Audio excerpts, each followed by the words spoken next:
kahvit mukaan, jos ehtis vielä katsoa tuon auringonlasku, vai menikö se jo? Se on siinä ja siinä. Jos sen ehtis vilkaisemaan, kun ei voi ilman tupakkaa mennä mihinkään. Filminauha pyörin noin rempat ja vuodet ja ystävät ja bileet ja elämänvaiheet ja vauvan syntyminen ja koronat. Ja 10 vuotta tulee nyt tänä vuonna täyteen, kun tähän tuli. Nyt tää on vaan niinku tuuli kuiskii kulmissa, hyvin hiljasta. Kaikki on niinku joku vanha äijä elän muistoissa. Kaikki oli silloin edessä ja jotenkin auki. Tähän on tultu.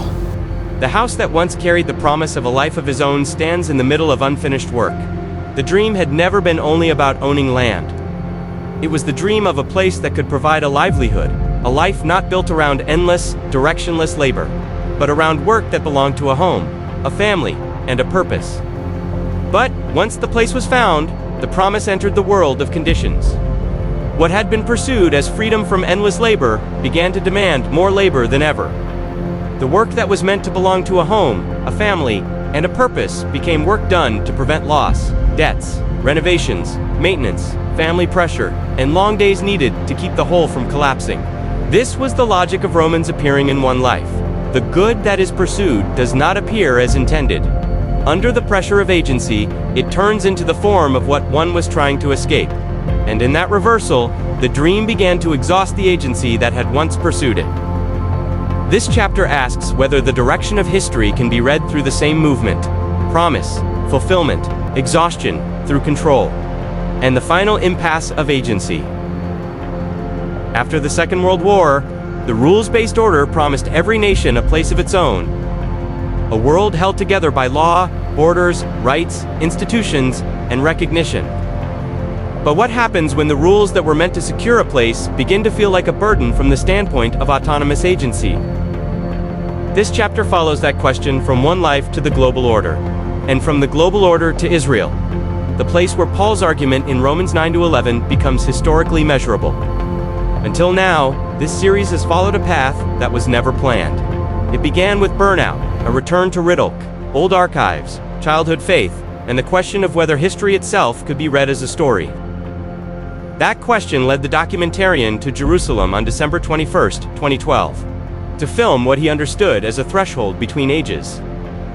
In the previous chapter, Paul's language opened a structural reading of restoration, not a religious doctrine, not a national program, but a movement within history itself. But that raised the next question. If Paul's claim is structural, what wider frame does it belong to?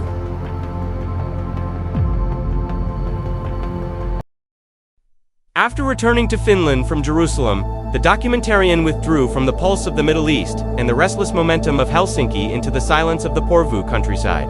He moved into a friend's empty log house, offered for use in exchange for upkeep. At the same time, the attempt to articulate what had happened in Jerusalem continued in the background as a research project. Daily life quickly began to take shape around the maintenance of the place itself. Water drawn from the well, food prepared on a wood stove, firewood to be carried, ordinary tasks repeated from day to day. Strangely, this did not feel like burden, but like rest. Instead of constantly planning new projects and directions, life was organized around simple acts of sustaining what was already there. And in that quieter rhythm, an older memory rose to the surface, a vision from his 20s, a fleeting image of a future life in the stillness of the countryside. The vision had come first. Its reminder came later, without being consciously pursued. That changed the meaning of what had happened the previous year, the return to Riddick, the beginning of the documentary project, and the journey that had culminated in Jerusalem, but also what had come before it: burnout, sick leave, the failed thesis, the loss of an apartment, the restless years in Helsinki. Even the project that now followed the documentarian into the countryside had begun in collapse. What had once appeared as error, deviation, or even illness no longer seemed so easy to separate from the movement of life itself. The familiar habit of treating interruption as something simply wrong began to look too narrow. If life had the form of a story, then even breakdown might belong to the plot. With that, a deeper distinction began to emerge. Until then, the documentarian had understood life mainly through the agency of the self. Decisions taken, plans made, directions chosen. Everything else had appeared as circumstance, sometimes helpful, sometimes hostile, often random. But now that other side began to change its character.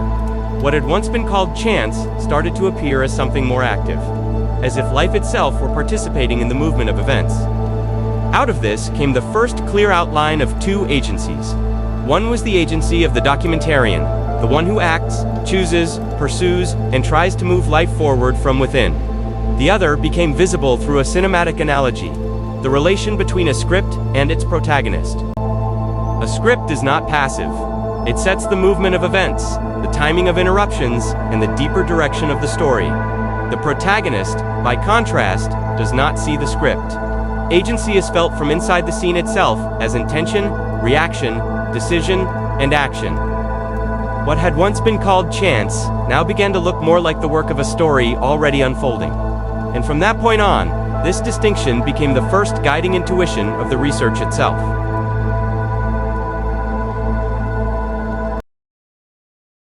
In 2016, the documentarian finally found a place of his own. And with it came much of what he had long hoped for. A family, a child, steady work, and an end to the long stretch of living alone and unattached.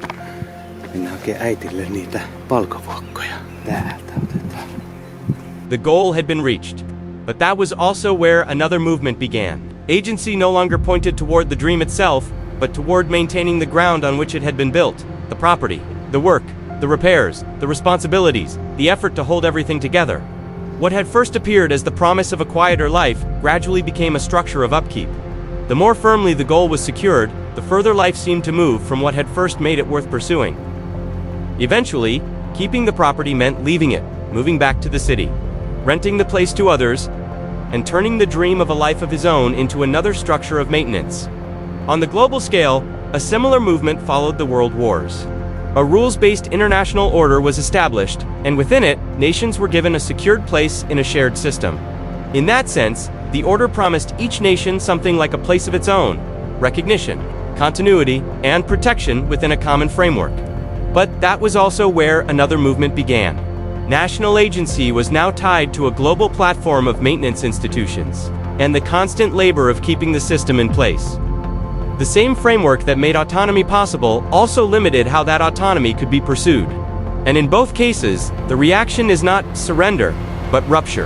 The documentarian leaves the family in the city and returns alone to the property, breaking from the cooperation that had both enabled life and bound it.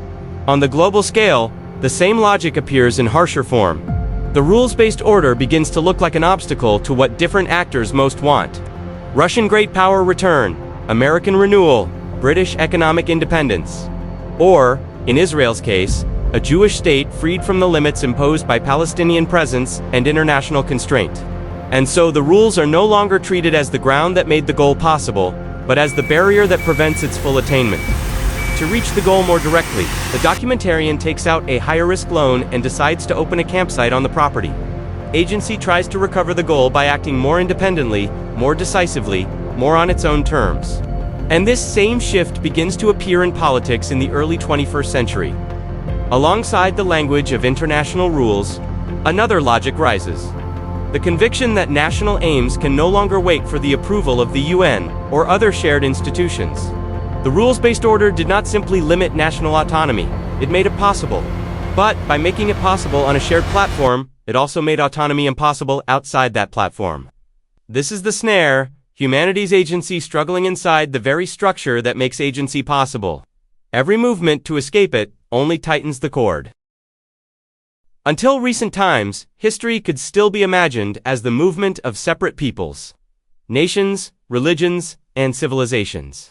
They lived by different laws, different gods, different territories, and different measures of time. But the course of history itself has changed that condition. Almost suddenly, humanity now acts on one platform, through one shared system of economy, technology, communication, security, and information. It also lives within one common measure of historical time. This changes how the present must be read. The crises of the age can no longer be understood only as separate conflicts. They belong to one field, the shared world in which humanity has begun to act as a whole. Therefore, the wider frame for reading the Romans had to be found in a pattern large enough to hold humanity as a whole. In ancient Persia, in the Gaitis of Zarathustra, that pattern appears in cosmic form, Asha. the true order of reality, against Druge, the lie that corrupts it from within. The movement runs from unity into rupture, through decisive confrontation, and toward restored unity, brashokareti. In Romans, Paul gives the same structure historical articulation. The rupture appears through Adam. The struggle takes shape through law, Israel, and the nations. The decisive turn comes in Christ. Separation begins to be drawn back into one whole, as the nations are brought into a common story.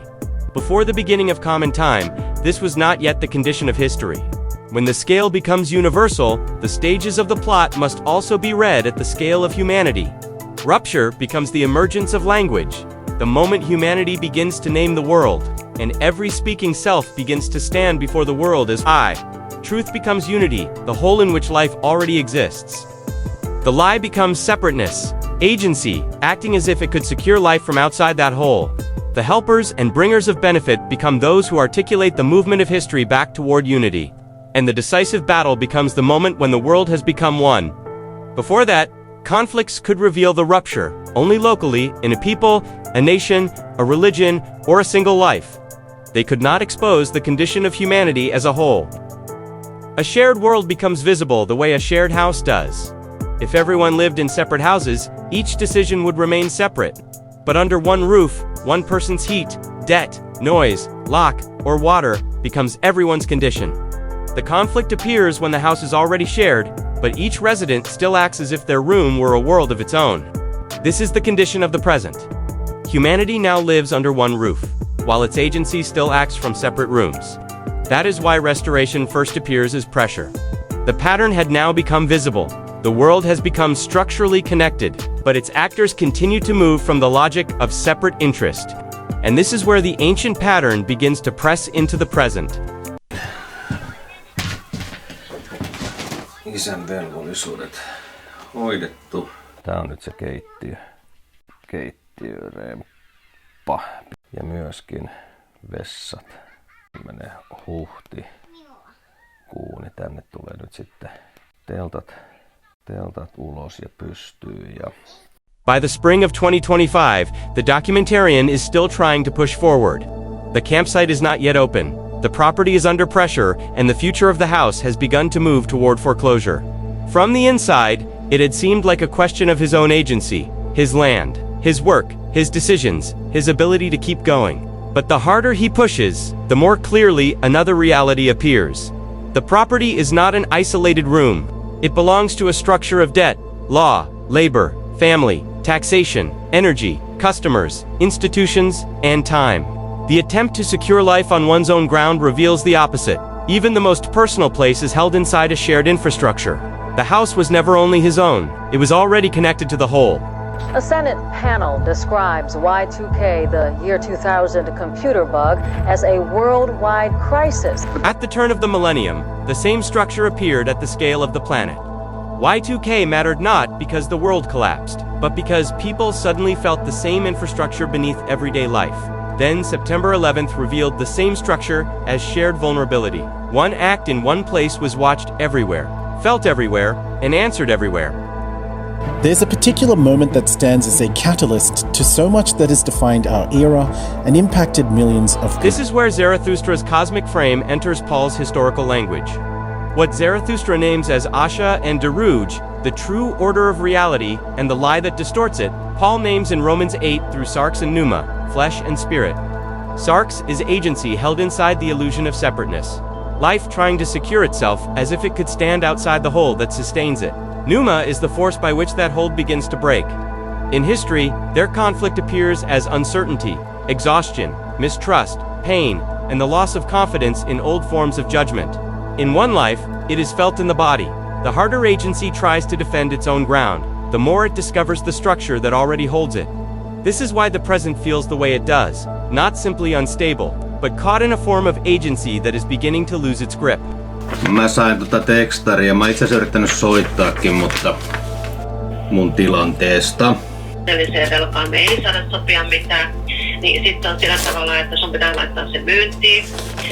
Ja sitten totta kai siinä jonkun aikaa odotetaan, mutta jos kun siihen ei voi mitään sopia, jos et sä pysty mitään siihen maksamaan, niin sitten tulee jossain vaiheessa siirtyvää niin, että se menee sitten niin kuin ulosoton kautta pyytää sitä asuntoa. We are now inside the field of pressure. From 2012 to 2026, the crises of the world no longer appear only as separate events. They begin to form a single historical field. The aftermath of the Arab Spring, Crimea, migration, Brexit, Trump, the pandemic, Ukraine, Gaza, the hardening of borders, the return of war, the weaponization of energy, information, law, trade, and identity, each can still be named on its own. But together they reveal one movement, humanity acting on one shared platform, while agency still tries to secure life separately. The global house is no longer hidden. Its residents keep meeting, negotiating, sanctioning, arming, condemning, defending, and aligning. But every attempt to secure one room changes the conditions of the whole. This is the field in which the test of separation becomes visible. In Romans, Paul's claim is that the righteousness of God is being revealed within history. In this reading, that righteousness names the restorative order by which what has been separated is drawn back toward one whole. If this claim is historical, it must become measurable somewhere in history. For Paul, the argument returns to Israel. Romans 9-11 is not a theological appendix. It is where the movement becomes visible through promise, scripture, covenant, law, land, Messiah, Israel, and the nations. Paul's image is the olive tree. In simple terms, the nations are not given another tree beside Israel. They are joined to Israel's root. In the language of the house, they are not given another house beside Israel. They are brought under the same roof. The story does not replace Israel. It expands from Israel, and therefore it must also return to Israel. This is why Israel becomes the measuring line of the global process. In Israel and Palestine, the question of a place is never only political. Land carries promise, memory, scripture, exile, return, survival, sovereignty, occupation, freedom, security, and recognition at once. The modern language of order still speaks of borders, rights, restraint, negotiations, and two states, two rooms in one house. But every movement to secure one side tightens the life of the other. Israel acts from the memory of exile and the refusal to depend on the mercy of others. Palestinians act from the memory of displacement and the refusal to live permanently under another people's power. Here, the field of pressure reaches its sharpest historical point. The decisive contest is not simply one side against another. It is the struggle between a world already drawn into one whole and an agency still trying to survive as if separation were true. Täällä vaan odotetaan kesää. Että mitä se tuo tullessa. Mitä sinä tuot tullessasi? Kesä. Kerro minulle heti. Mikäs nyt on? Tammikuun puoliväli. 15. Keskitalven keskikohta. The theory no longer belongs only to the past. It is no longer only a way to read ancient texts, forgotten cosmologies, or events that have already happened. In the field of pressure, the argument enters the present as a test. Zarathustra's cosmic pattern, Paul's historical articulation, the global house, and Israel as the measuring line no longer stand as separate ideas. They begin to form one claim.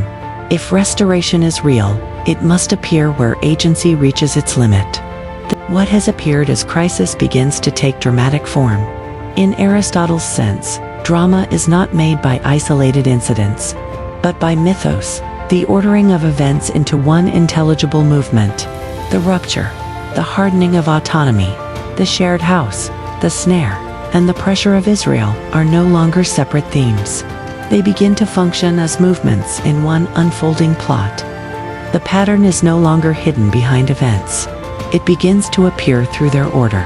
History is not shown as a smooth path toward harmony, but as the exposure of divided agency inside a world already drawn toward one whole.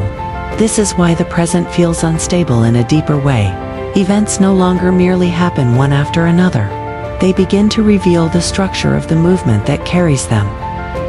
Once the pattern begins to appear through events, the question becomes how time gives that form its measure.